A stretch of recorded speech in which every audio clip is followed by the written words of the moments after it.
Hello mga Katden lovers and Katden followers, narito na ang ilan sa pinakamalaking balita at positibong balita patungkol kay Catherine Bernardo, Alden Richards at sa kanilang movie. First, magsimula sa ating updates for today's video, ay nais ko po muna magpasalamat sa lahat ng mga legit viewers, subscribers, ng lahat ng mga legit na nagmamahal at sumusubaybay sa lahat ng ating mga updates.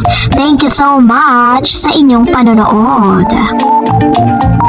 And for today's video to na dahil diretso na tayo dun sa ating pong very hottest and very positive news, dahil ang pagmamahalan ni Ethan at ni Joy ay talaga naman pinagkakaguluhan at pinag-aagawan po sa isang international na lugar, kung saan meron pong isang balita na kung saan talagang trending pa rin po talaga itong Hello Love Again. Set North American theatrical release date is widest na release for a Filipino film. So ito na po sinet po, kumbaga parang na-break po nila ang record na ito po yung unang Filipino film na kung saan pinapanood po sa mas maraming lugar.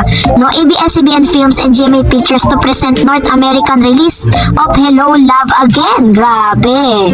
The film will be released on November 15. Kung dito po sa Pilipinas, i-release po yung movie ng November 13. Doon po sa North America ay meron pong i-release po ito this coming November 15. According po sa news, a North American theatrical release date has been set for ABS-CBN Film and GMA Pictures Hello Love Again, the sequel to the box office record-setting Filipino film Hello Love Goodbye, starring Catherine Bernardo and Alden Richards and directed by Cathy Garcia Sampana.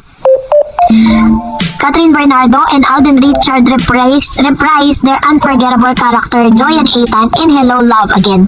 And somebody texted me or messaged me, said, "Hi Miss Darich, I just want to confirm from Canada theaters, 200 to 250 theaters were open for Hello Love Again movie so far. This is the biggest North America release to date for a Filipino movie source American distributor Abro Murama.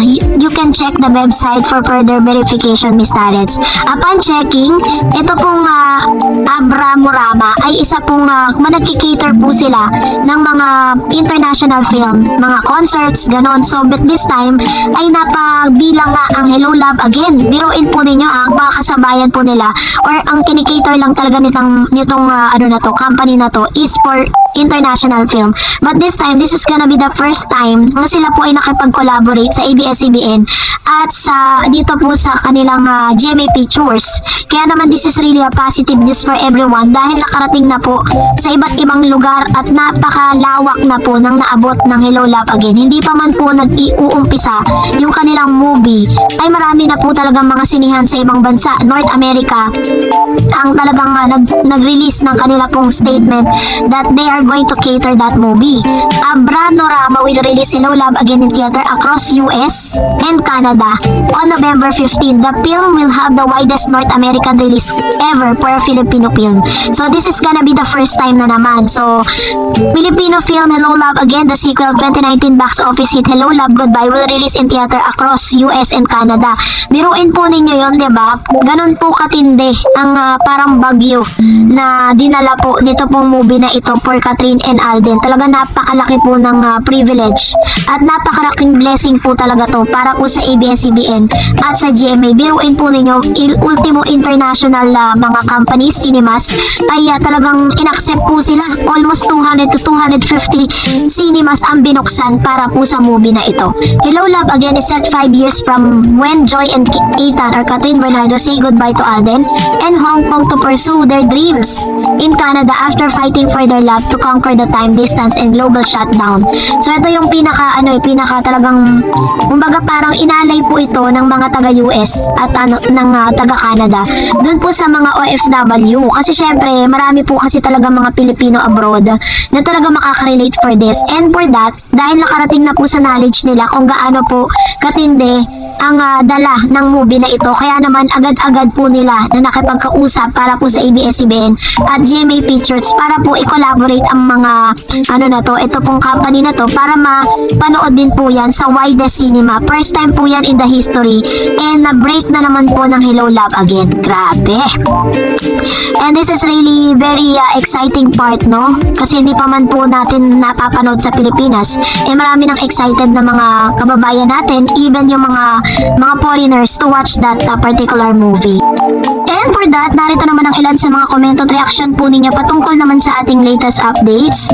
So magbabasa tayo ng mga comments po ninyo patungkol sa ating pong mga updates. Unahin natin si Miss Melinata Tamisin. That interview is long time already, and that time they still hiding it because they don't want to think that is only for the movie, but today they are all out now and Catherine is all out too. And of course, sabi niya, the important thing, both of them, they didn't say about that thing or they deny, especially Kat. So forget it. Don't make that big issue. Maybe at that time, she forgot and she called him mahal cause she used to it. Agree. Ayan, true. Kasi nga diba parang ang daming nawindang doon sa interview ni Mr. MJ Felipe nung sinabi ni Miss Catherine Bernardo na they are really parang binanggit niya yung pagkakaibigan. Diyos ko, ilang na po yun. Tsaka totoo naman po talaga na they are started as a friend and we cannot deny the fact na talagang doon po sila nagsimula. So sabi nga po ng ilan sa mga commentators na wala naman talaga silang inamin doon at wala rin silang idininay. Diba? Sabi naman po ni Ma'am Shi, sabi niya, Tchaikovsky, 85% closeness, we're almost there and na talaga, considered in a relationship na talaga ang Kat din. But Miss Dar, sa latest updates ng SNN kanina, 10:15:24, sabi ni Christy, si Funks daw ang problema ng Kat din. Bakit hindi na ba sila pwede magkita ulit? Bibisitahin sa house ni Alden at Kat. Then nag-advise si Wendell to Alden that he should move on daw and focus his career after the promotion. Nagtaka lang ako bigla, na ibang ihip ng hangin ng SNN host. Confused lang ako, ba't ganon ang sinasabi nila about Kat din? Samantalang dati todo push sila sa Kat din. May balikan po bang nangyayari? Sana mali iniisip ko because I really love Kat din forever. Actually, naririnig ko po ito pero hindi ko pa siya napanood. So later, I will watch that. Sinabi nga ni Manay Christopher na magkakaroon daw ng sipangs kasi nga naman, araw-araw po sila halos magkasama ni Mr. Alden Richards at Catherine Bernardo, diba? Dahil alam nyo na, kailangan nila mag-practice, kailangan nila ng mga guesting, kailangan nila yung mga interview, yun yung mga ginagawa nila, no? Parang nakasanayan na nila from the time na sila po ay nag-taping hanggang sa ngayon, parang talagang walang puntos or walang paltos na hindi sila nagkikita. Sa araw-araw sila nagkikita. Yun po yung tinutukoy nilang magkakaroon ng sipangs or separation anxiety pag nakasanayan mo ng makasama. Pero syempre, meron naman sigurong time itong si Alden Richards na dumalaw para kay Catherine, diba? Sabi ni Ma'am si Cherry, obvious na obvious kahit hindi umamin ha, tingnan mo na lang ang reaction ni Alden. And sabi ni Bon Francis, kung meron man sila ayaw aminin, huwag pilitin dahil gusto private na lang yung personal life nila. In fairness ha, gwapo ni Alden at mas proud kang ipakilala, mas presentable si Alden, mas formal kumilos, magaling, matalino, sumagot sa mga interview. Ayun. So ito naman yung kanyang komento, no? Sabi ko naman sa inyo, diba sa mga recent vlog po natin na hindi yan aamin sa ganitong pagkakataon. Wala pong aminan na magaganap kasi syempre isipin na nga ng mga tao nga na this is for the promo lang, diba? Hindi naman nila kailangan magsinungaling para lang panoorin yung movie nila. And tingnan nyo naman ngayon, diba? Dahil sa pagiging totoo nila, mas lalong maraming sumusuporta sa kanila. Sabi ni Mr. Christian, napanood ko Ma'am Darsh yung full interview ni Mr. MJ Felipe sa Kat din on cue. Meron na po talagang something special sa dalawa at kitang-kita sa body language na may romantic gesture na namamagitan sa dalawa. Wala nang makapipigil sa anumang gusto nilang gawin sa buhay. Thanks Ma'am Darred sa mga updates sa Kat din. Ayan, salamat din po Mr. Christian Vergara sa inyo pong komento. And totoo po, napanood ko yung full interview niya. Natuwa naman ako kasi talagang marami tayong mapipiga dun po sa interview na yun.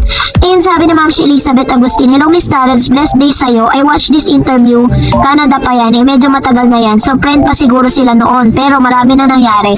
Nagsama na sila ng matagal ni Alden, kaya sa mga nakikita ko sa kanila ngayon, ay sila na talaga. Anyway, di man sila umamin, private life nila yun. Maging masaya na lang tayo na hindi pang film ang sweetness nila. At sila na talaga magkatuluyan. Kat then forever, God bless you Miss Tarrants. Hanggang sa muli. Thank you Ma'am si Elizabeth Agustin.